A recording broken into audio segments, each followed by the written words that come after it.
Halo, selamat datang. Hari ini kita bakal menyelami dunia batik cap Indonesia yang kaya akan warna dan cerita. Ini adalah sebuah seni tekstil yang luar biasa dan patut kita banggakan. Coba deh lihat keindahannya.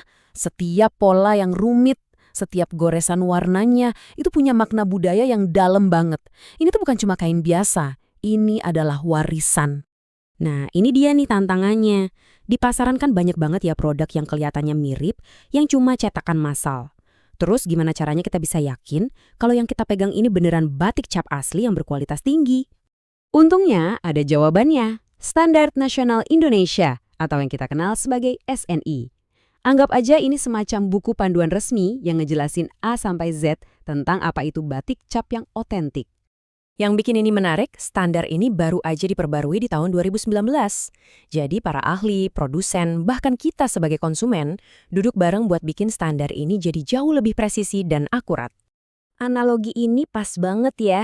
Jadi, dokumen teknis ini pada dasarnya adalah resep yang udah disempurnakan.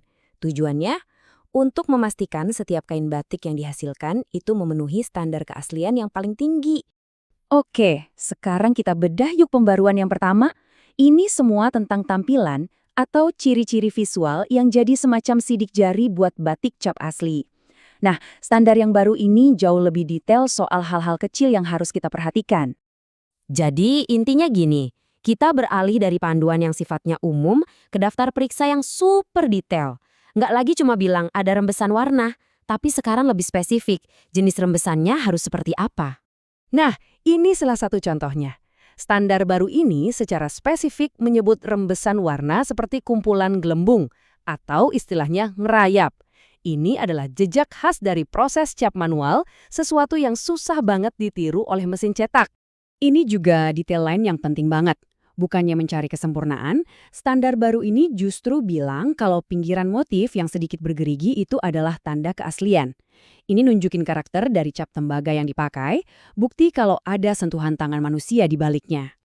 Oke, batik asli itu kan bukan cuma soal penampilan ya, tapi juga soal kualitas dan ketahanannya. Nah, di bagian selanjutnya, kita bakal lihat gimana standar baru ini menetapkan patokan yang jelas untuk mutu kain itu sendiri. Coba perhatikan tabel ini. Angka-angka ini adalah skor pada skala abu-abu standar, skala dari 1 sampai 5, untuk mengukur seberapa bagus warna kain bertahan. Simpelnya, makin tinggi angkanya, ya makin bagus kualitasnya, warnanya makin awet. Kita fokus ke satu angka ini, 4. Ini skor minimum untuk ketahanan warna terhadap keringat. Kenapa ini penting banget? Ya, kita tinggal di iklim tropis. Ini tuh jaminan kalau kainnya nggak bakal gampang luntur pas kita pakai sehari-hari. Jadi, standar ini memastikan batik cap itu nggak cuma indah, tapi juga fungsional dan awet. Punya standar yang bagus itu satu hal, tapi gimana cara mengujinya? Nah, bagian terakhir dari pembaruan SNI ini adalah soal metode pengujiannya. Dibuat jadi lebih cerdas, lebih praktis, dan pastinya lebih bisa diandalkan. Nah, ini nih yang keren banget. Dulu, aturannya itu harus pakai mikroskop digital yang mahal. Standar baru ini mengubahnya jadi cukup pakai kaca pembesar biasa. Kenapa ini sebuah terobosan? Ini bikin quality control jadi jauh lebih murah dan terjangkau buat para pengrajin skala kecil. Perubahan sederhana, tapi dampaknya besar. Bahkan, tes yang paling sederhana, kayak mencium bau khas malam lilinnya, sekarang dibuat lebih kuat aturannya. Dulu mungkin cukup 1 orang. Sekarang minimal harus ada 3 orang yang sepakat. Ini menambah tingkat objektivitas pada sesuatu yang tadinya sangat subjektif. Jadi, setelah kita bahas semua detail teknis ini, pertanyaannya adalah, apa sih artinya semua ini di dunia nyata? Kenapa pembaruan yang serinci ini jadi sangat penting? Gampangnya, standar yang baru ini menguntungkan semua pihak.